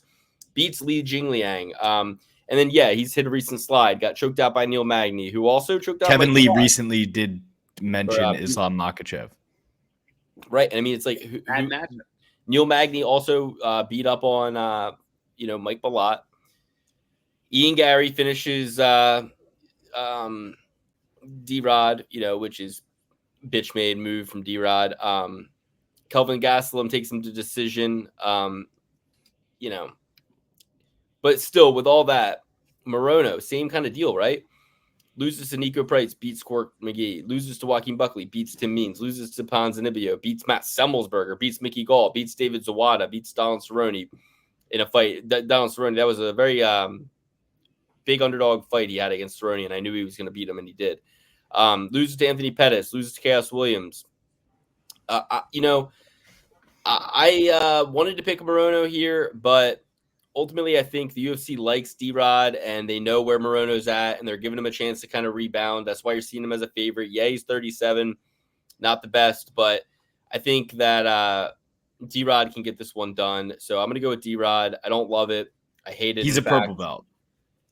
Yeah, listen, Morono, he swings rocks on ropes, but he's very you can't do that at this stage in your career.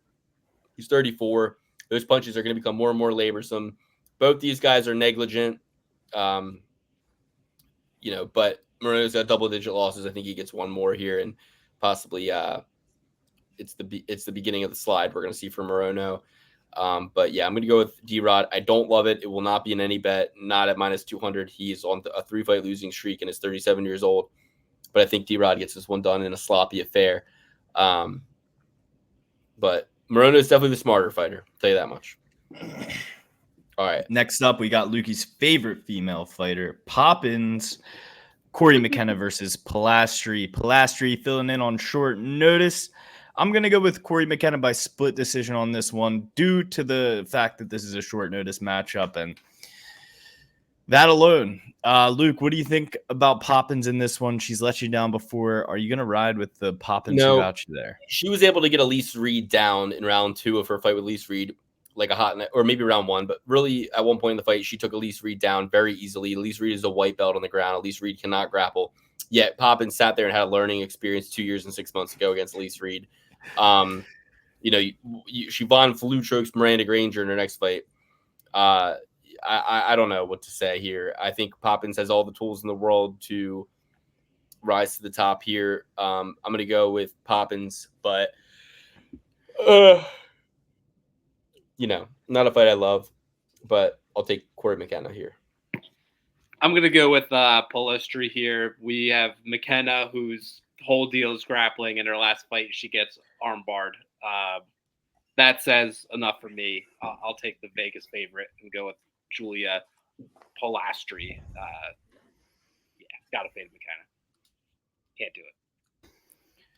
All right. Next up, we got Grant Dawson versus half of Garcia. Hopefully one of these days we get the whole thing in there.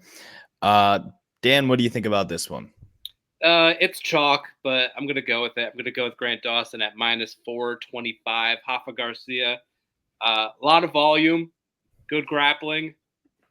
I think both both of those skill sets kind of go up against a rock wall here against Grant Dawson, who's going to be bigger, stronger, a better grappler, have just enough cardio and volume to minimize whatever Garcia is throwing his way.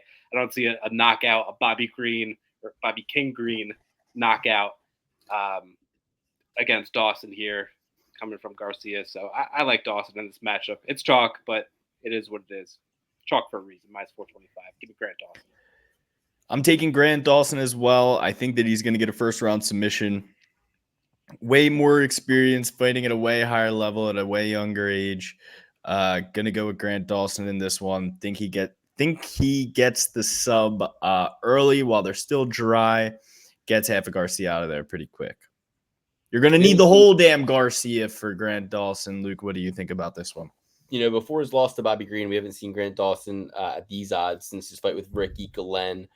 In the fight with Ricky Glenn, he was able to go to a draw, right? So he draws against Ricky Glenn. He loses to Bobby Green. Notoriously, when you get Grant Dawson at these kind of odds, he does not impress or win, right? So there's that. I think that's important to note. But ultimately, the win against Demirez Magulov, I think that Grant Dawson needs this win. He needs it in impressive fashion, and his cardio and his grappling is better. So I think he's able to beat Garcia, but not a fight I want to bet, not a fight I'm interested in. Not very impressed with Grant Dawson, his win against Joe Selecki. That was a fight that looked like two fucking guys trying to hug and kiss each other and make out and have sex with each other. You know what I mean? Like, you're supposed to, when you have a grappler versus a grappler, you're supposed to cancel each other out and have a fucking kickboxing match. Both these guys, you got Joe Selecki pulling guard as if he didn't learn his lesson when he accepted, bottom position against a guy and got spiked on his head.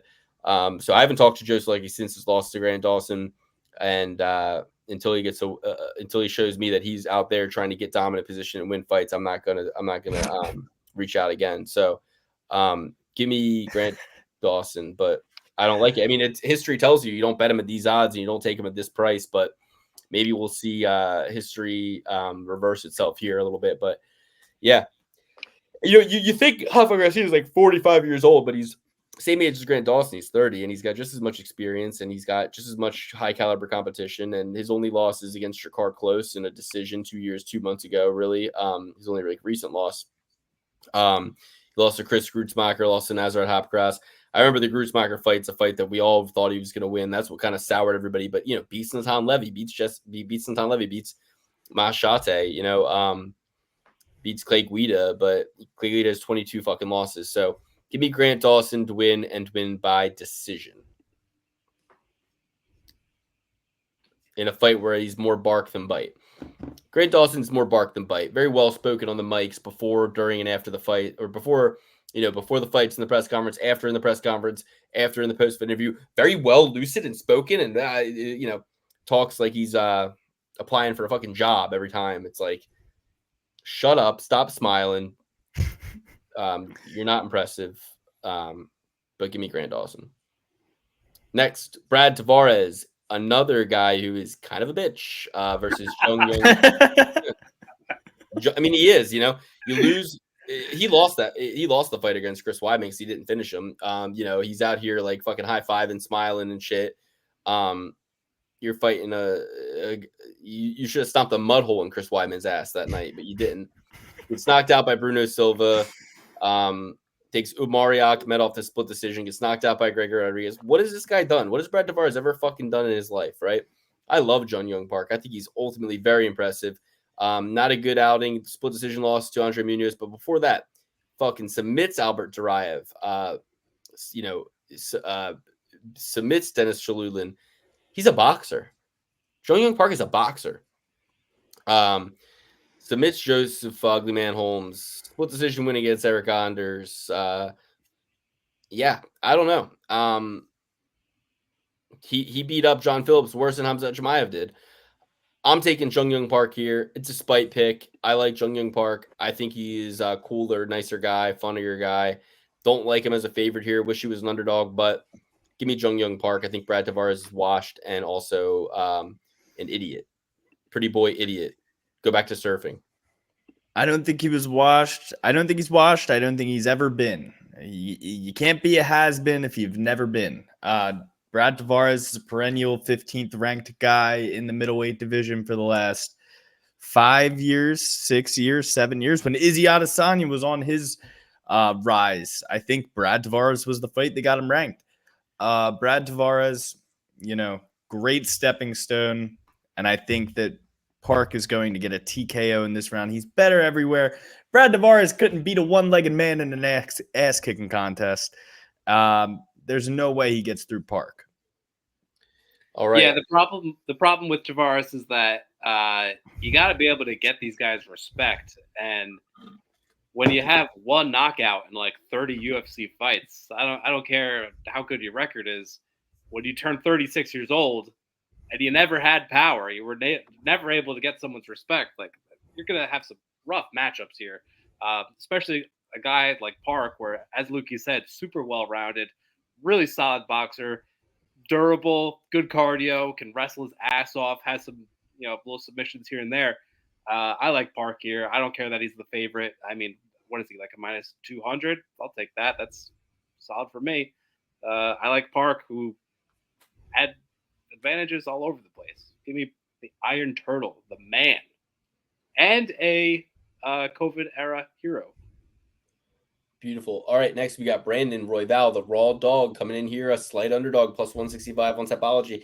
Tatsuya Taira, minus 200 favorite, coming in off of that win against Alex Perez, who maybe won round one, but was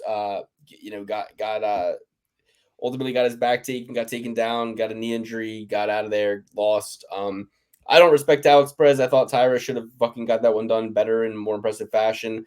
But Taira is certainly impressed, right?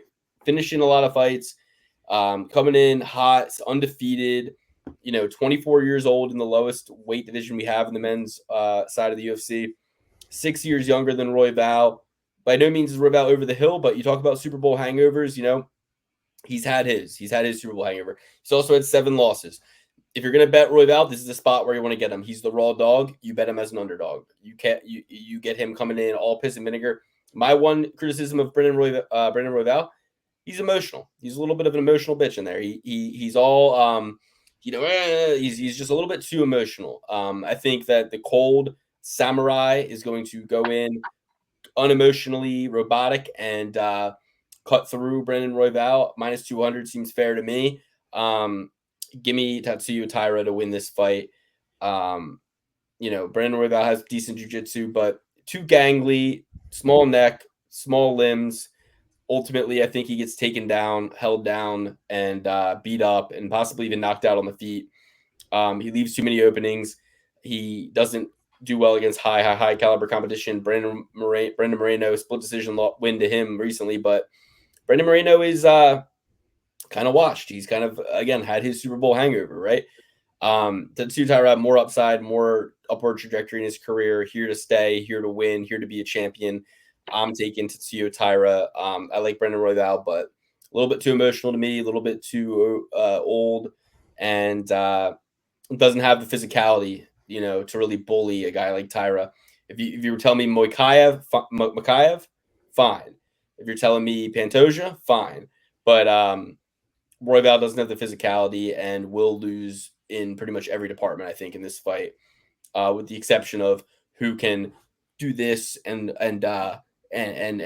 put themselves in reckless situations. But I don't think it's going to matter with Taira. I think he's going to bear down, grit it, overcome it, and possibly finish Brandon Royval. So Tatsuya Taira by finish. Yeah, I'm gonna buy the Taira hype here. I think he's just getting better and better the more experience he gets. I like the matchup here as well. You got a purple belt. I believe he's still a purple belt, and in Royval, who, the purple belt thing, from what I've heard, what I'm learning here, purple belts actually gonna do pretty well in UFC because they're more willing to take the risk and try to find themselves like on someone's back, or really going for that choke or whatever it might be. But I think it also just means they have a real coach who's not just throwing black belts out every time. That's true as well. That's true as well. It's like, Hamzat Chimaev is like a fucking purple belt. You know what I mean? Yeah. Who who got their black belt this past weekend? Oh, wasn't it Delize? Because fucking Holland broke his rib. It's like, oh, black belt. There you go. There's a That's good called come sign up to my gym. I want to fucking get Right. more eyeballs on my gym. Right. So, I respect it from Royval. But that being said, just looking at the eye test, like, he really does take a lot of risks where I feel like a guy like Taira could take advantage of and actually reverse that position or, go for a sweep or something. So I like Taira here. I like even the stand-up looks really good at times. Sometimes his stand-up looks better than his jiu-jitsu, which is obviously his bread and butter. So the hype is real. The minus 250 is real. Nice little parlay capper. If you want to just take the money at the end, I wouldn't blame you because the raw dog, he'll find himself in a fight where his opponent might break his rib. That seems like a raw dog fight to me. So I understand hedging out, but the pick will be Taira. I'm going to go with Royval, and I'm going to do the opposite today, and I'm probably going to put Taira on most of my parlays and then hedge out on Royval. Well, I guess that would be the same thing. Yeah. So, but I'm going with Royval. I think he's just more durable. He's more well-rounded. He's a little bit tougher in there. If you ask me, Taira was losing that fight to Perez up until the injury happened in the second round. And I thought that kind of exposed him just a little bit. You get a tough guy in there who has a bit of takedown defense. You're going to have a long night being Tatsuya Taira. He's going to have a long night. I think Royval is that guy. I think he's going to be able to keep it on the feet, pick him apart at range, and maybe even get a finish in this fight. I don't necessarily see it coming. It's 5 rounds. I think that favors Royval more than anyone. I'm going with Brendan Royval on this one. Yeah, I knew you would. All right. I knew you would. Okay, cool. Let's do it. Let's go through full picks top to bottom. You guys take it away. Start it off, whoever wants to. All right. If you're rolling with me, you're taking Royval, Park, Dawson, McKenna, Morono, Fremd, Njokwani, Themba, Tafa, Haddon, Temirov, Sabatini, and Rocha. All right. If you are rolling with me, I'm so glad you are. We're going to start at the bottom. We're going to rock with Lucas Papa Rocha. Rolling then with Daniel Argueta, followed by Junior Tafa, regrettably, Themba Garimbo, Pat Sabatini. We're going to go with I'll take CJ Vergara, but it's a dog or pass situation. Don't hold me to it. We're then going to go to Chidi Njokwani. We're going to go with Josh Fremd, Daniel Rodriguez, Julia Polastri, Grant Dawson, Jun Young Park, and Tatsura Taira. Just real quick. So we Trophy certified Grant Dawson. Dan, you took we all took Jung Young Park, and I know Dan is going with Tatsuya Taira. So we also shall be certified. Or I'm sorry, Alex, you went with Clayton Carpenter. No, I did not, sir. Lucas Rocha. Yeah, and I think Dan did too. Yeah, he did, and then you went with Cody Haddon. Yes, sir. Gotcha. Okay, so I'm going with Clayton Carpenter, Daniel Argueta, Junior Tafa, Themba Garimbo, Pat Sabatini, Temirov, Jared Gooden, The Night Train, Josh Fremd, Daniel Rodriguez, Poppins, Corey McKenna, Grant Dawson, Jung Young Park, and Tatsuya Taira. So she'll be certified picks: Jung Young Park, Grant Dawson, Josh Fremd, Pat Sabatini, Themba Garimbo, and Junior Tafa. Those are going to be the she'll be certified picks. Thank you, everybody, for joining the show. We love you, and we're going to be doing the show on Tuesdays throughout the football season so that we can watch Monday Night Football and not have to rush the show for you. So enjoy the Monday Night Football games. Enjoy Dana White Tuesday Night Contender Series. All the favorites won tonight on Dana White Tuesday Night Contender Series. Every single favorite.